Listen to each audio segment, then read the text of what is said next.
The Chicago Bears suffered their sixth loss of the season yesterday against the Los Angeles Chargers.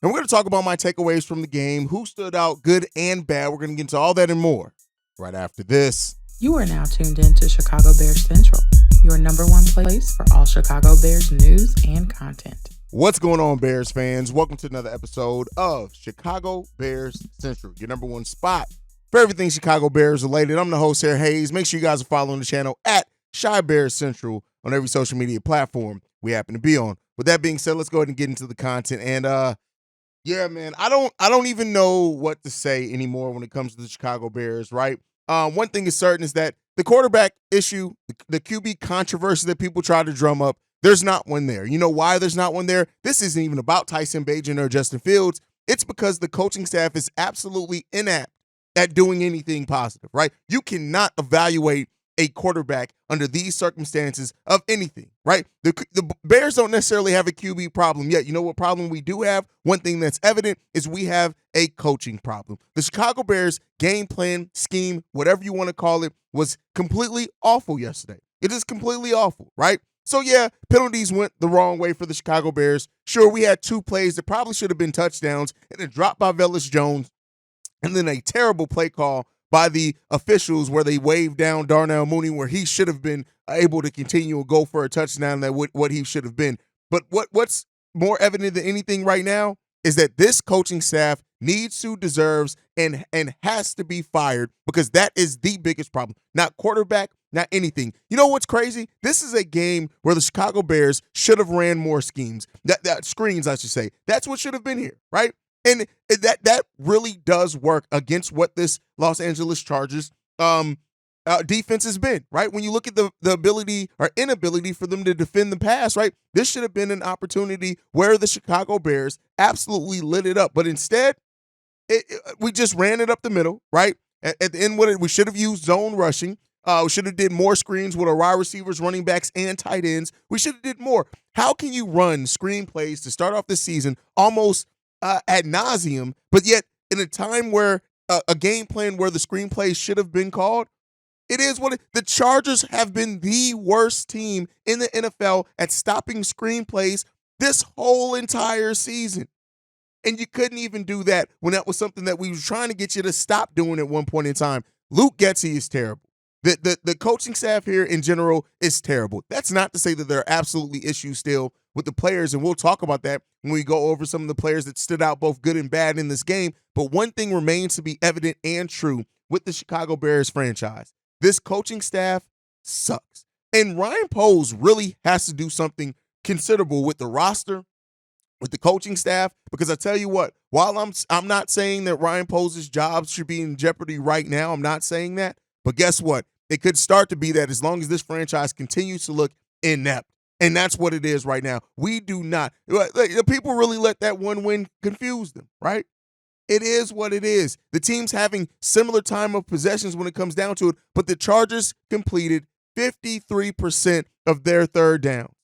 53%. And down the stretch of the game, right, where the Bears should have been trying to tighten up, they converted 5 of 6. The Chargers scored on every one of their, I think, first 5 drives in the game. That's unacceptable, right? And it is what it is. Again, we are back to seeing this team look completely inept and bad, and coaching is one of the biggest things that continues to stand out negatively about this team. It's ugly. It's disgusting, and that's what it is. And so the Bears suffer another blowout loss, and there are more probably coming. The hits principle ain't been nothing but the losing principle. The shits principle, as some people would be willing to call it, and it is what it is. And you're talking about a team as well that can't tackle to save their lives. That's one of the biggest things that have stood out this season for the Chicago Bears.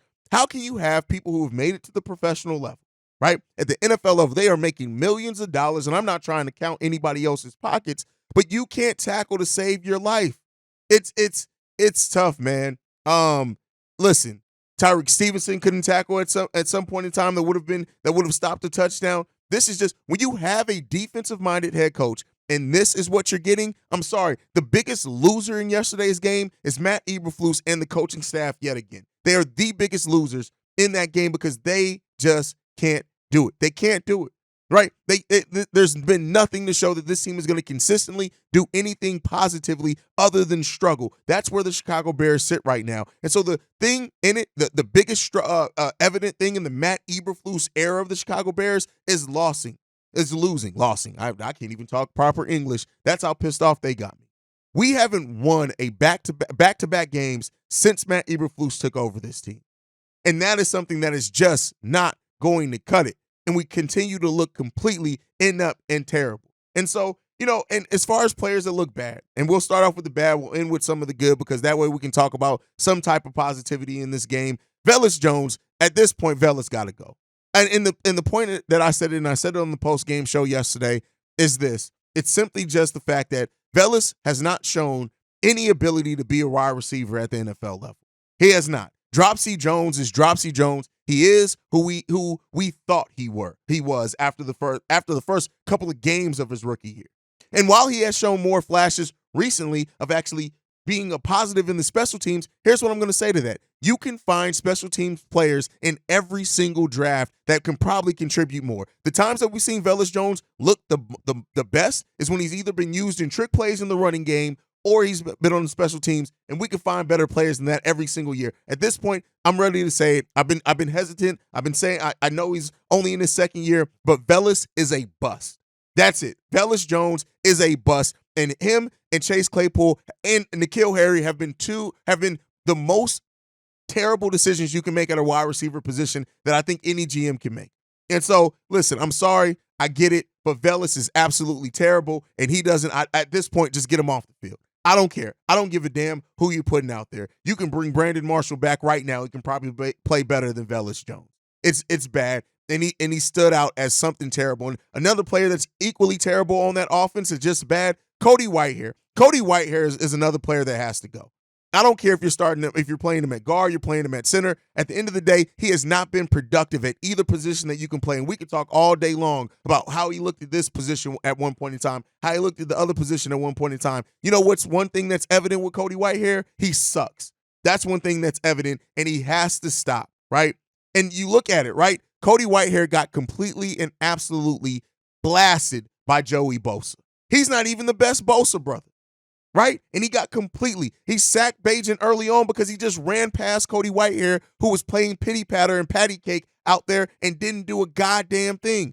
Cody Whitehair is trash, and he needs to leave this team. And you know what? Another veteran, Yannick Ngakoue. Shout out to Yannick Ngakoue for getting $10 million out of the Chicago Bears. And shout out to him for that, because he fleeced us at a point where nobody was going to sign him. And Yannick Ngakoue, I tell you what, if he thinks he's going to go back out in the free agent market and get anything considerable, keep in mind, no team wanted to sign him this year. He was lucky that the Bears needed some type of pass rush because this defensive line was absolutely in shambles and still is. But Yannick Ngakoue has been absolutely downright invisible. Everything that we heard about, right? The taking plays off, the motor, all those issues, it's true. Yannick Ngakoue has been trash, and we're paying $10 million for him to do nothing. Yes, he has, 2 sacks on the season, but he's been trash. He sucks. You got to get him out of there. Yannick Ngakoue is absolute god-fucking awful, bro. Like, he's bad. It's terrible. Yannick Ngakoue sucks, right? Yeah, he sucks. Now, again, I like to talk about some of the positives in this, and we got to talk about Darnell Wright. Darnell Wright is absolutely a stud for the Chicago Bears. I can't hear it. Like, yes, he's going to make rookie mistakes, and he's done that. He's going to continue to do some of that. But one thing is that Darnell Wright has learned every single game, and he's holding his own with some of the better pass rushers in the NFL. And keep in mind, he's been solid in the run blocking, solid as a pass blocking, right? And at the end of the day, Darnell Wright is the right guy to be here, and I'm glad that we have him as one of the points of this offensive line that needs to stay. Him, Tevin, right? Absolutely need to stay. Nate Davis, like, at the end of the day, Nate Davis hasn't really been on the field a lot, but when he's been on the field, it's been more positive than negative. Shout out to him and the things he has going on. But ultimately, like, Darnell Wright has just been so good for the Chicago Bears. And like I said, nothing's been perfect for him. He's a rookie. You should not expect perfection from a rookie, but he's absolutely just rounded out into such a good weapon for the Chicago Bears in both pass and run blocking. And he's going to have a long NFL career here with the Chicago Bears. And I love him, right? Cole Kmet as well,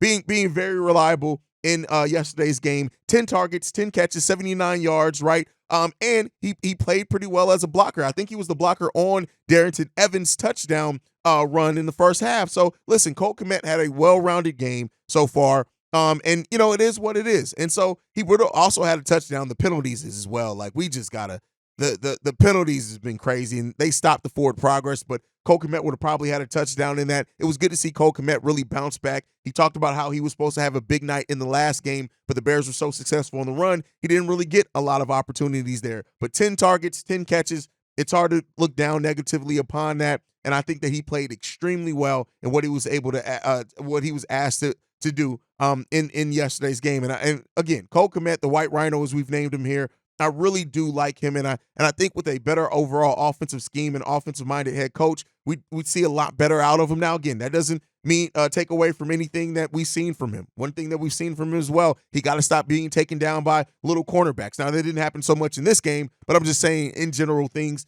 on the season. But in yesterday's game, very good game from him from him yesterday, and I appreciate seeing the game from Cole Kmet. But outside of that, listen, the offensive line is going to be trash the rest of this year. It's going to have its bright spots at times on certain possessions, but it is what it is. Tyson Bagent also, he's very much so a backup quarterback in the NFL and could be a damn good backup quarterback. And like I've said before, said this on the post-game show as well, Bears fans wanted to make it, and the media wanted to make this so Justin Fields versus Tyson Bagent type thing. And I hope yesterday brought a lot of these Tyson Bagent fans back down to earth, and the fact that he's good. You can say that he's good, but you don't have to knock Justin Fields to give props to Tyson Bagent and what he's good at. He's quick. He's decisive. All those things should have taken better effect against the Los Angeles Chargers. I blame that on coaching. But if you can have a backup quarterback that you draft, that stays here, that always knows the system, that has familiarity with the players, that can be here for years, you take that. And that's what Tyson Bagent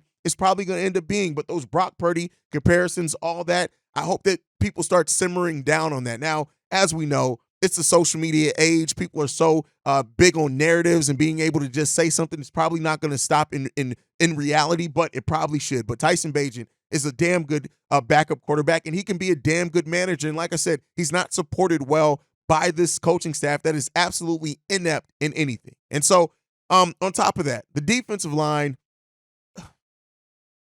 I've said this before. I said this over on Bleacher Report yesterday, is that when it comes down to this defensive line, the thing is that it makes it harder on both the linebacking core and the secondary. The secondary, which has shown some signs of improvement, not really in this game, but over the last few weeks. The linebacking core has had its flashes as well. Tremaine Edmonds still has been a large part of disappointment. But I think, everything is made more difficult when you have a defensive line that can't tackle consistently, misses tackles in the backfield in both the run game and the passing game, doesn't get to the quarterback, doesn't get pressures, doesn't get a lot of QB hits. It makes everything more difficult. And so this is really an area that Ryan Poles really has to address in a meaningful ways, that defensive line, because if he does not, it's going to be extremely, extremely ugly. And so one thing as well in this is that passes to running backs in this team, listen, we get blown up every single time. And so, oh man, I don't even know anymore, man. This has been a rough season. It's been a rough start. It's been a rough go. It's not a lot of positives to take out of it.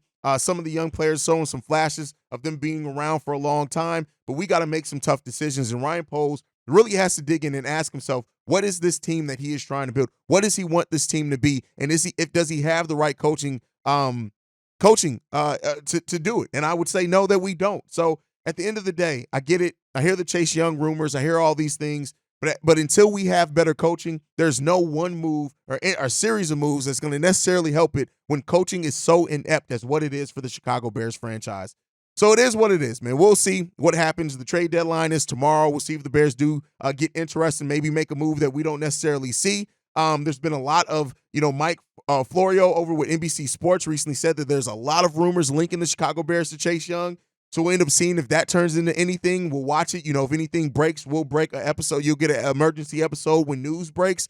But otherwise, Bears fans, let me know how you guys think down below. Also tell you how you get your thoughts in the voicemail. Thank you for being the best part and tuning into this episode of Chicago Bears Central. Make sure you guys are following the show at Shy Bears Central. You can send us any feedback, questions, comments, concerns chicagobearscentral@gmail.com. And then lastly, if you want to leave a text message and or voicemail, the number to do so, 773-242-9336. We are the number one spot for everything Chicago Bears related, thanks to you guys.